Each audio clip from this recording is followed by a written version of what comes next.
Olá a todos. Hoje eu vou falar o meu planejamento da optativa de cirurgia para exodontia dos elementos 18 e 48.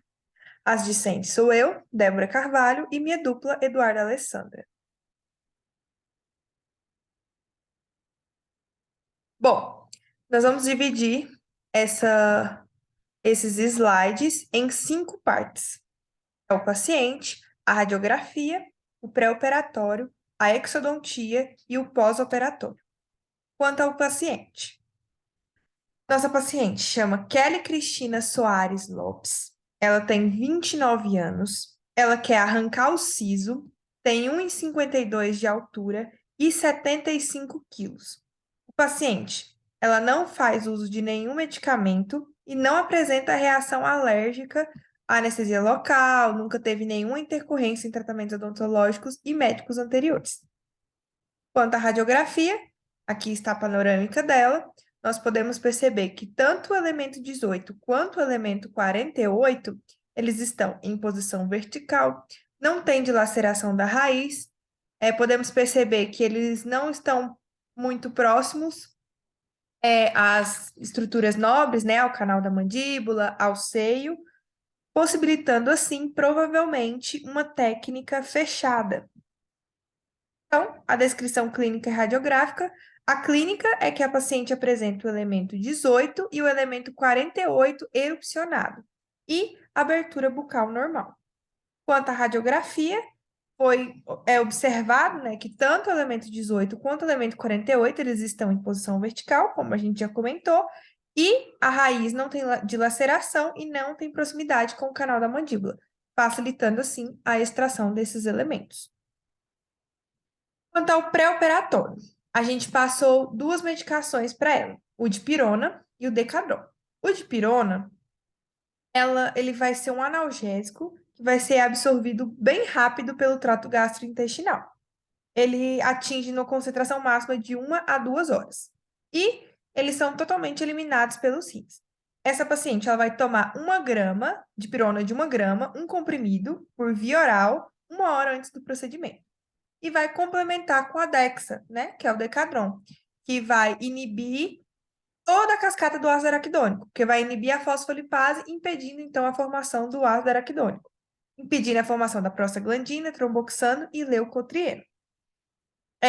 O Decadron tem 4 miligramas e ela vai tomar 2 comprimidos por via oral 1 hora antes do procedimento, totalizando assim 3 comprimidos 1 hora antes do procedimento. 1 de dipirona, 2 de Decadron. Agora, quanto à extração, a gente vai dividir em 5 passos. O primeiro passo, eu vou fazer a técnica anestésica para aquele dente. No caso, é um dente superior e um dente inferior. Então, as técnicas anestésicas vão ser distintas, né? Vão ser diferentes. O segundo passo, provavelmente eu vou utilizar vou fazer uma técnica fechada, então eu não vou precisar fazer aquela incisão com o bisturi. Então, eu já vou fazer a sindesmotomia, vou utilizar o sindesmótomo, depois o periótomo, para descolar todo aquele tecido, né? E depois vou utilizar o Molt para afofar aqueles espaços, né? Liberar espaços e soltar a gengiva que estava dentro, que estava grudada no dente. O terceiro passo, eu vou fazer a remoção do elemento. Para isso, eu vou começar com a alavanca, fazendo ou a técnica da alavanca ou a técnica da cunha, que 2 corpos não ocupam o mesmo lugar no espaço, ou então a roda e eixo. Aí vou luxar bastante esse dente. Se provavelmente ela já pode sair, né? Só com a luxação da alavanca. Mas eu também posso utilizar um forceps. Lembrando que um é superior e um é inferior. O superior, eu vou utilizar o forceps 18R, porque é o dente 18, então ele está localizado no lado direito.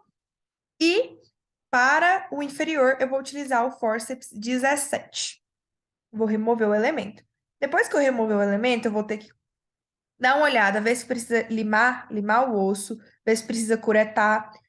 Caso não precise, vou passar para o passo 4, que é a irrigação. Vou irrigar muito bem aquele alvéolo. E depois vou suturar. Provavelmente no local onde foi removido o dente, né? Que vai estar com o alvéolo aberto, eu vou fazer uma sutura em X. Quanto à anestesia. Então, aqui nós temos o dente 18 e o dente 48. No dente 18, eu vou fazer duas técnicas, que é do nervo alveolar posterior superior e do nervo palatino anterior. Para o nervo alveolar posterior superior, que é para anestesiar o dente 18. O meu ponto de punção é a prega mucovestibular do segundo molar superior. Eu vou esticar, tracionar o lábio e vou lá na prega mucovestibular do meu segundo molar, do molar da paciente, segundo molar superior. E assim eu vou penetrar, vai ser o meu ponto de punção. Onde que vai anestesiar, né? Vai anestesiar os molares superiores e a mucosa vestibular desses dentes, né? Dos molares superiores, inclusive o 18. A minha carpule, ela vai ficar do mesmo lado anestesiado e eu vou penetrar mais ou menos 16 milímetros, ou seja, eu vou utilizar uma agulha curta. Já para fazer a parte palatina, para anestesiar a parte palatina desse dente, eu vou fazer o nervo palatino anterior. E o meu ponto de pulsão é na distal do segundo molar superior, vai anestesiar a mucosa palatina, desde a mucosa palatina do primeiro pré até a mucosa palatina do terceiro molar. A minha carpule, eu tenho que lembrar que ela tem que estar contrária, tem que estar contralateral, contrária ao lado que eu vou anestesiar. Se eu quero anestesiar o dente 18, então ela tem que estar, minha carpule tem que estar para o lado esquerdo. E eu vou penetrar aí 3, 4 milímetros. Agora, o dente 48. Para eu fazer o dente 48, decidi fazer a técnica da FOA. Para fazer a técnica da FOA, eu vou procurar o vértice que vai estar de encontro, né? Vai ser o encontro do tuber da maxila com a prega pitérigo-mandibular. Vai anestesiar, vai pegar, né, tanto o nervo bucal, quanto o nervo lingual, quanto o alveolar inferior. Ou seja, vai anestesiar o dente, vai anestesiar a mucosa vestibular e a mucosa lingual desse dente. Lembrando que a carpule também tem que estar contrária ao lado anestesiado. Então, eu vou na região do segundo molar do lado oposto. Então, vai ficar para o lado esquerdo, na região do segundo molar do lado esquerdo, inferior. E vou penetrar de 23 a 25 milímetros, ou seja, vou precisar de uma agulha longa. O pós-operatório. O pós-operatório eu dividi aqui em 4 dias. O primeiro dia, repouso total. Então, eu vou ter que avisar para o meu paciente logo após, né, que o paciente ele pode ficar sentindo o gosto do sangue. Vou umedecer uma gaze e colocar assim perto, não em cima da região, mas perto, né, próximo para apoiar o dente, para evitar que o coágulo se desloque e fazer a hemostasia do local. Vai ter o repouso, né? Esse paciente vai ficar de repouso. Eu tenho que avisar para ele que as coisas que podem prejudicar ele nesse pós-operatório. Exemplo, atividade física, fumo, sucção, né, de canudinho, por exemplo. Então, vou avisar que no primeiro dia ele vai ter que ficar em repouso, vai comer comidas frias, como sorvete, açaí, evitar a sucção, como a gente já falou, e compressa gelada.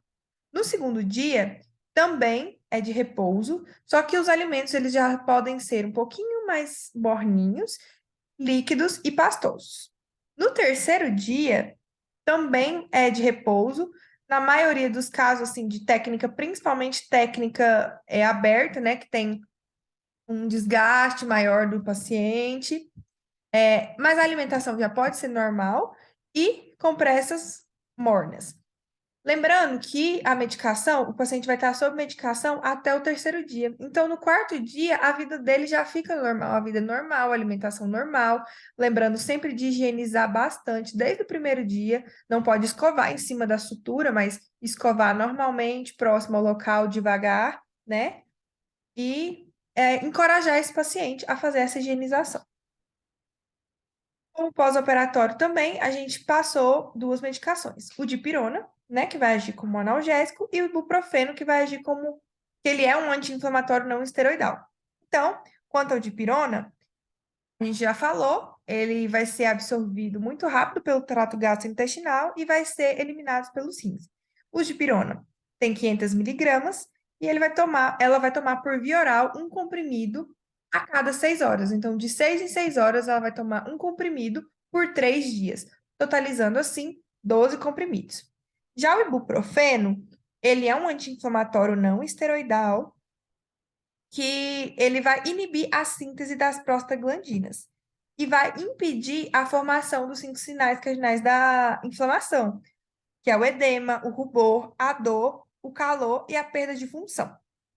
O ibuprofeno, ele vai ter 600 miligramas e ela vai tomar por via oral um comprimido a cada 8 horas, ou seja, de 8 em 8 horas ela vai tomar um comprimido durante 3 dias, totalizando 9 comprimidos.